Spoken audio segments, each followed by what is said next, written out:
New research suggests sand dredging has widespread impact on Lough. New research, led by Queen's University Belfast, QUB, suggests that commercial sand dredging in Lough may be causing much broader and more persistent environmental damage than previously understood. By combining advanced sonar mapping with satellite imagery, scientists have uncovered evidence that the disturbance caused by extraction extends far beyond the immediate mining sites. The scale of the disturbance, while dredging licenses were granted in 2021 to supply the construction industry, the physical footprint of these operations appears to be much larger than the licensed areas. Using a combination of high-tech tools, researchers have identified two primary issues: deep physical scarring.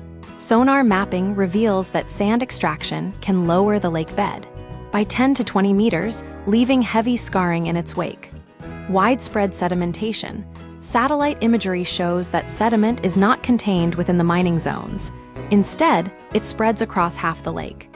Dr. Neil Reed, the lead scientist on the study, explains that this spillover occurs through several channels: boats overflowing with sediment, propellers churning up the lake bed, and runoff from onshore storage yards. Ecological risks. Beyond just sand removal, the movement of sediment is not merely a matter of changing the lake's topography.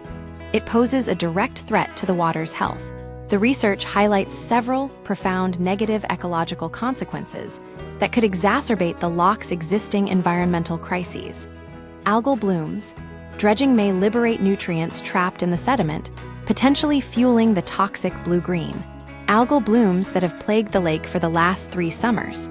Water quality. Increased sedimentation reduces water clarity and can lower dissolved oxygen levels. Biodiversity loss. These changes in water chemistry and clarity can harm wildlife across the entire ecosystem.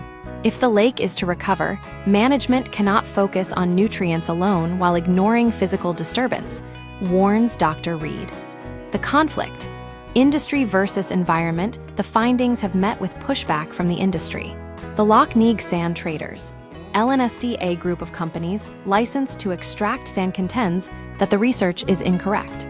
They maintain that previous environmental impact assessments concluded there would be no adverse effects on the integrity of the Lough.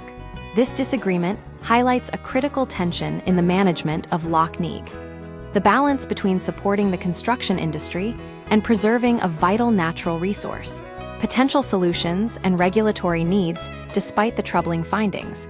Dr. Reed suggests that the environmental impact is not unmanageable. He proposes several practical ways to mitigate the damage, including onshore management, covering sand piles to prevent rain-driven runoff, operational adjustments, modifying suction rates to limit sediment release and reducing boat transit speeds, spatial controls, limiting boat movement to specific corridors to contain the impact. The study concludes that for any recovery plan to be successful, government regulation and enforcement must evolve. Current efforts, such as the Lough Neagh Action Plan, focus heavily on reducing nutrient runoff from agriculture and wastewater. But this research suggests that without addressing physical disturbances like dredging, the lake's recovery may remain out of reach. Conclusion. The research indicates that sand dredging is causing widespread sediment spread across half of Lough Neagh, potentially fueling toxic algal blooms and harming the ecosystem. To ensure the lake's recovery, experts argue that regulators must address both chemical nutrient levels and the physical disturbances caused by industrial extraction.